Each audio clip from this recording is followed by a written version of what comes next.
So today we're talking about transitional spaces in architecture. And really what that means is how an architect designs a structure or the positive space that interacts with the non-structure or the void, which is the negative space around the structure. I think that the practice of architecture at its highest levels is the ability to choreograph this kinesthetic experience of people as they interact with the form. Architecture can squeeze you like Frank Lloyd Wright liked to do with his cramped hallways, or it can expand you. Think about when you walk into a Gothic cathedral. You immediately look up at the soaring vaulted ceiling as if your eyes are being directed toward God. I like to work on more complicated sites with Norberto because some architects don't have the unique vision that he does, let alone the passion. Greetings from downtown Los Angeles. I'm Frank Motek, voice of business here in Southern California. I'm here with a giant on the local architecture scene and indeed the global architecture scene, Norberto Nardi, principal Nardi Associates based here in Southern California. Norberto, congratulations on your recognition in Venice, and it's wonderful to see you here today. Thank you, Frank. I'm glad to see you too. Yes, indeed. Well, you're about to transform the skyline that's behind us again, and let's start by asking you, tell us about your engagement and indeed your love affair with architecture. It's an interesting word, love affair, because I navigated towards architecture almost by accident, because I was a musician, I am a musician, and my Italian dad told me, you cannot be a musician, you need to get a real degree. And I said, a real degree? Why music is not a real degree? Because he said, I would like to see my son that I can hang a diploma on the wall. He didn't say that, but he meant that. So I decided to look around, and I found that one of the options associated with the arts was architecture. Please welcome Jose Huizar, the Honorable Jose Huizar, the LA City Council member. You're speaking to the Venice Biennale Architectura here in Venice, Italy. Congratulations on this opportunity here and chance to honor Norberto Nardi here today. Great. Well, it's great to honor a great architect that is not only known well in Los Angeles, but internationally known. He is someone that's very active here in Los Angeles, and one project in particular that stands out is a project on the corner of Olympic and Figueroa. Now, for those in Los Angeles, you may know where that is, but this is one of the most important intersections in the city. It's across the street from Staples Center, what we call LA Live. That's where the Lakers play, the LA Kings play for hockey. A new center that has drawn a lot of attention and really was a spark for the revitalization of downtown Los Angeles. And what he has done there, what he has presented, is going to be something that's iconic. He not only created or wanted to fill space, but I think what he did with it, it's aspirational. It's also a project that it fits well with the community, thinks about what's around it, and fits very well into the ever-evolving, revitalized downtown Los Angeles. I realized that the object, designing the object, was a motivating factor, but the in-between spaces, the spaces in between the object and the audience, the object and the urban setting or the outdoor setting, encapsulated spaces, but we are participating in this air. The architecture, my architecture does that. And one of the buildings that I'm doing here, and this behind us in downtown LA, which is Olympic Tower, that's exactly what it is. Different what happened with the majority of the buildings. I'm not saying that mine is better or worse. I'm not competing with architectural quality. It's the concept that my building had been carved inside, diluting the difference in between the interior space and the urban space. What's unique about this site, it's a land right now, and we're designed it for a 12-story mixed-use commercial and apartment building. It had some difficult aspects where it was adjacent to a historic building, as well as another building on the other side. And that was a real fascinating design process to witness Norberto really go from the outside in. The structure of that building it looks like a mangrove roots, and the structural framework are on the exterior of the facade, and it really invites the person that's on any floor of that building to see through the framework and experience the beautiful Pacific sunsets that you can find in Mazatlan. At the same time, with two buildings on both sides, and on the back, we had to think of something unique where natural sunlight or windows, balconies were available in most, if not all, the units. Every one of his projects, you look at it and you go, wow. You get that wow factor. I've seen a lot of designs for a lot of buildings, but when you look at his projects, you get that wow factor. And you thank him. You thank him because you don't want the same old thing being replicated over and over. And so he's creative, easy to work with, and really, someone who has a lot of wisdom, someone who has a lot of knowledge about what's happening in the rest of the world. Certainly your world has evolved over the 40 plus years you've been doing this, and with the Olympic Tower we see a fine example of how things have evolved, and nowadays they're talking about creative office space, and a lot of changes have occurred in the thinking of architecture, especially here in Los Angeles, where we're seeing all of these new towers coming up and the skyline constantly changing. Tell us about how you see things evolving. Architecture is a kind of a global vision of things. It's a connecting, cannot be just designing a beautiful building, because it's not enough. It's not what the people and the human beings are looking for. That's what I believe in holistic sustainability. All my projects, 99% of my projects, probably 100%, they do have an important social content. And framing the air is part of that. Because framing the air, if you think about it, is the connection in between people. It's about social interconnection, not only architectural expressions. We're talking today about transitional spaces, and this Olympic Tower is almost 800,000 square feet on a site that's smaller than an acre. So as an architect, how do you, when you're using every inch of the footprint, you don't have the luxury of these outdoor transitional spaces, so what do?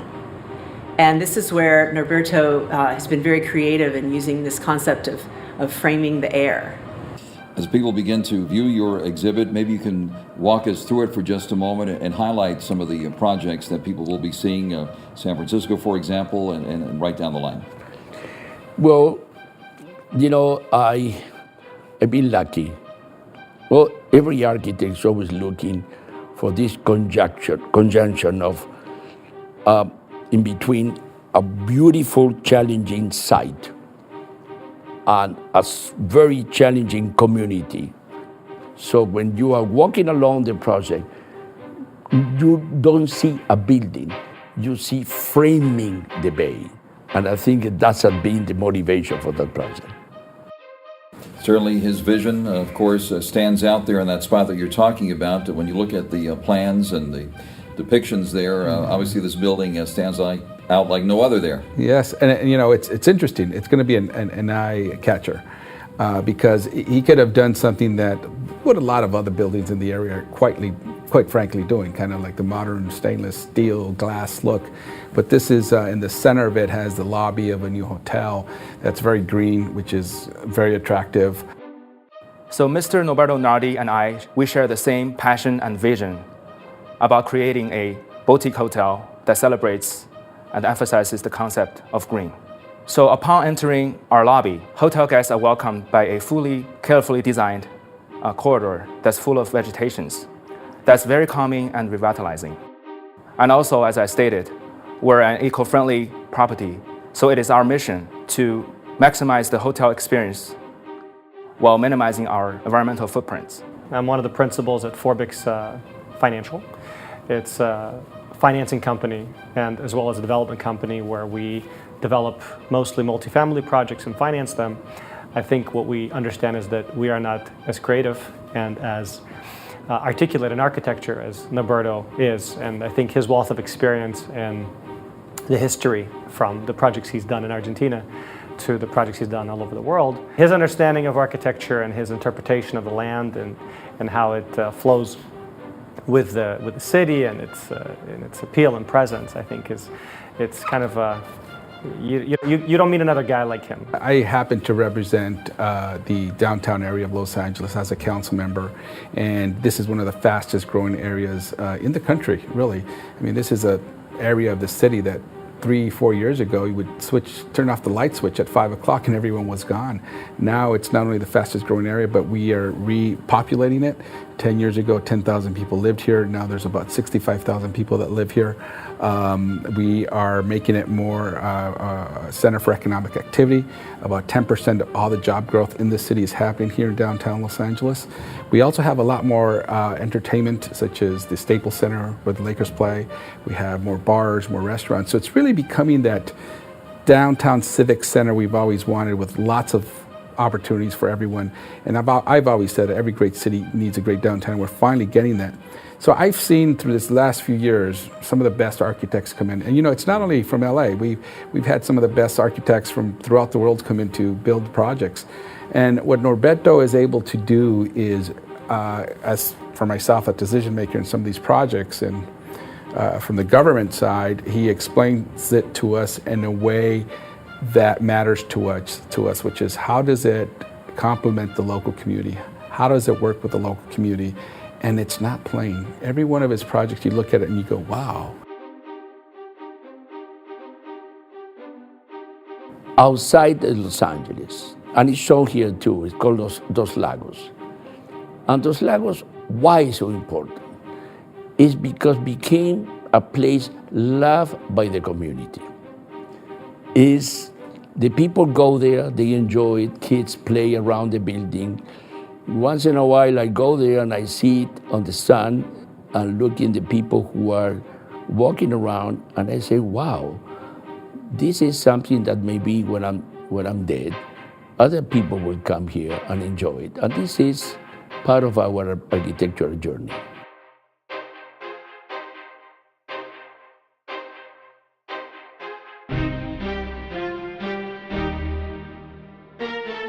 The satisfaction that I obtain when I design and I build this project really goes beyond the design. It's the way that the community got engaged with this place. It's the way that they really felt that was their place, not the design of an architectural piece. And because of that, I think that the concept of framing the air really became a strong component of this project. The way that Olympic Tower frames the air is that Norberto has employed structural steel exoskeleton lattice work that frees up the floor plates. So starting at the 14th floor, there's a hotel with a pool deck. So you can be sitting, lounging around the pool deck on the 14th floor and gazing out at the panoramic views of the city of Los Angeles that are framed by this structural steel exoskeleton. I mean, how fun is that?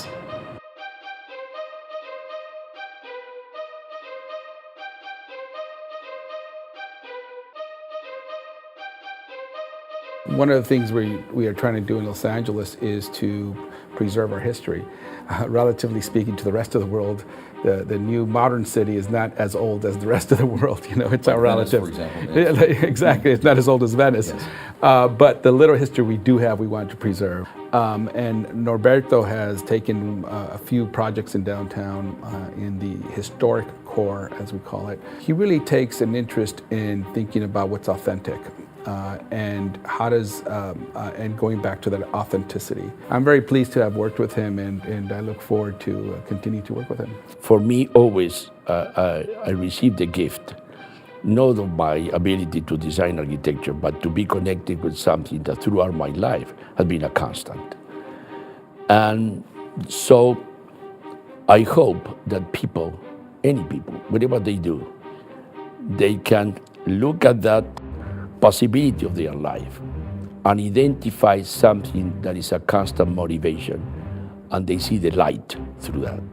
And I see the light. Every day for me, when I wake up, instead of thinking, okay, I have to go work, I need to get dressed, I need to take a shower, I am leaving the anxiety to grab something that I really love. And I think that's probably my message.